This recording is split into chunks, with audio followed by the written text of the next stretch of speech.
this is Chris Bayaki with Resolute Philanthropy. I realize I don't always introduce myself at these videos, which is probably a failing on my part. So I'm Chris Bayaki, and I'm with Resolute Philanthropy.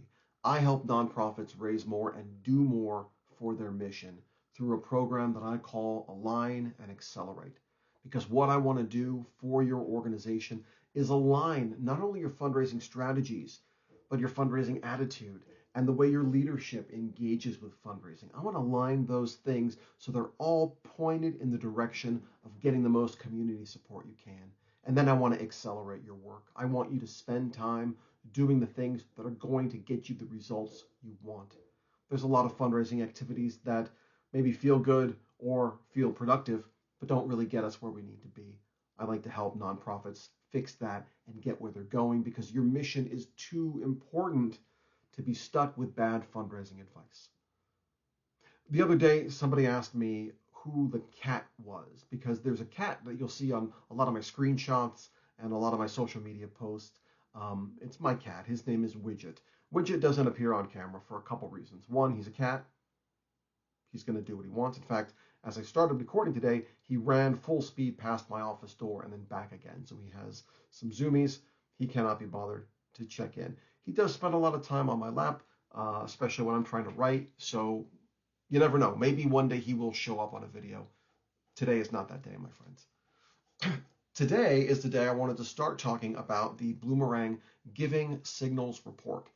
I'll link to this in the comments and whatnot, but it's a donor survey that the company Bloomerang put out, and I checked it out because I'm always interested in a donor survey. I'm always interested into what the data tells us about what donors want and what they're telling us. Basically, we in the nonprofit space, we often assume we know what a donor wants or feels or thinks, and sometimes the data tells us a different story.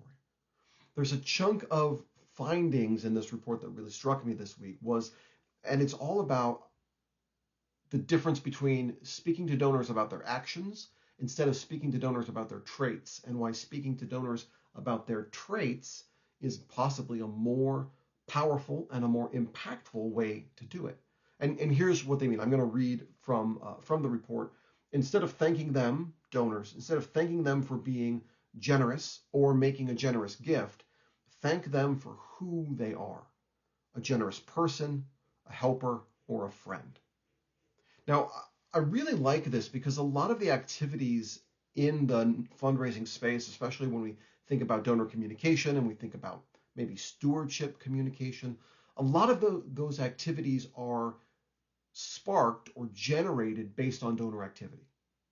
So a donor gives, and because you gave, these things are going to happen. In fact, in my career, I've built donor acknowledgement levels solely based on like gift size or gift channel. Donors who gave at this event got this kind of stewardship. Donors who gave at this amount gave this kind of stewardship. And again, that is centering the activity that the donor took.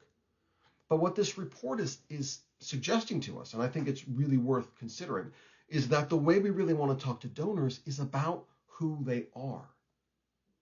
That their identity as a generous person, as a person who cares about this particular cause, that's what's going to speak to them. And if we want to really connect with them and build those relationships and see what happens next, then we really want to think about how are we celebrating and reaching out to these donors based on their identity. It's a subtle switch. Like, you might be watching this video and saying, like, I don't get it. What's the difference between you made a gift and you are a generous person? And yeah, it is kind of a subtle difference, isn't it?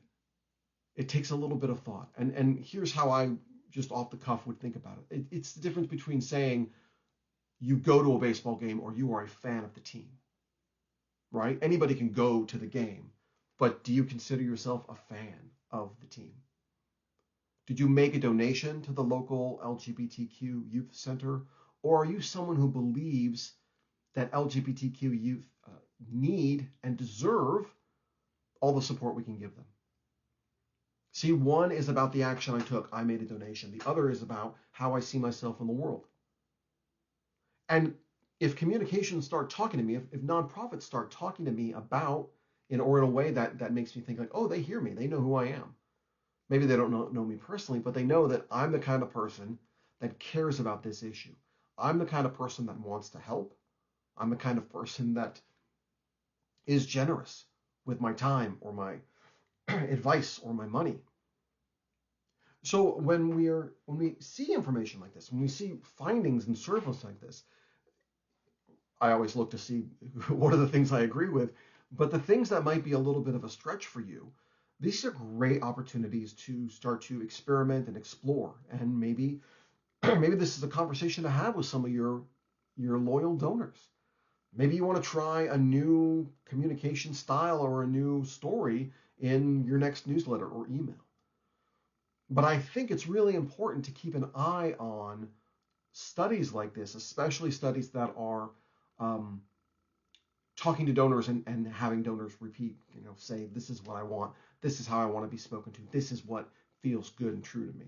Otherwise, we're just going to keep guessing. And I've made a lot of guesses in my career about what a donor wants or what donors are tired of hearing about or when a donor wants to talk to us. And I am almost always wrong because oftentimes those guesses we're making are really designed to protect ourselves.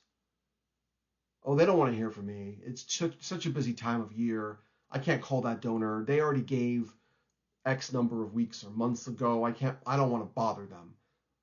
That's framed in a way that I'm protecting the donor relationship, but what might actually be happening is I'm keeping myself from having to make a scary donor phone call. So, something to think about as we go.